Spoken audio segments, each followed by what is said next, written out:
Bibi, yan nga ang ating Bibi Time hugot para sa mga katulad mong hindi na nga pinapahalagahan pero tuloy pa rin sa pakikipaglandian. Push na push ka pa rin sa taong hindi ka na gusto pero pinipilit mo pa rin yung sarili mo. Para kang pumasok sa puno at siksikan na tren tapos nung naipit at nasaktan ka, feeling mo ikaw yung biktima. Feeling mo kasi special ka no? Bakit? Buntis o senior citizen ka ba? Hindi naman, diba? Hindi ka na nga priority, pinagsisiksikan mo pa rin ang iyong sarili.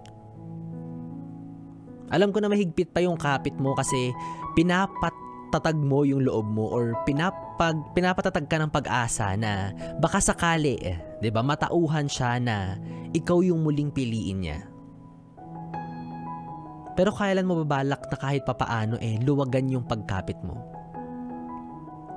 Ramdam mo naman siguro na kapag mas lalo mo pang pinatagal yan, mas lalo ka lang masasaktan, di ba?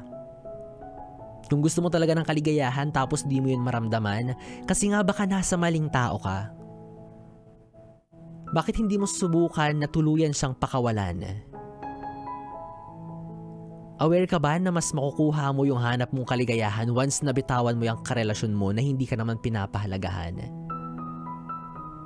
Baka sa pagkakataon na yun, mas may pag-asa kang makatagpo ng masigit pa sa kanya. Baka lang, sumugal ka kahit papano.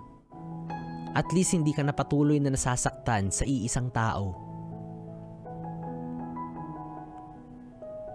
Diba, humanap ka ng mas masarap. Magluto. Mas matambok. Yung wallet.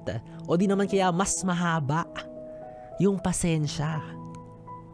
Oh, nako, ikaw nang bahala. Hindi ko nahahabaan yung kuda kasi alam ko naman na kahit anong sabihin ko sa'yo, ipipilit mo pa rin yung gusto mo na magkataluyan kayo. Nako, di doon ka na. Doon ka na sa taong hindi nakikita ang iyong halaga. Heist.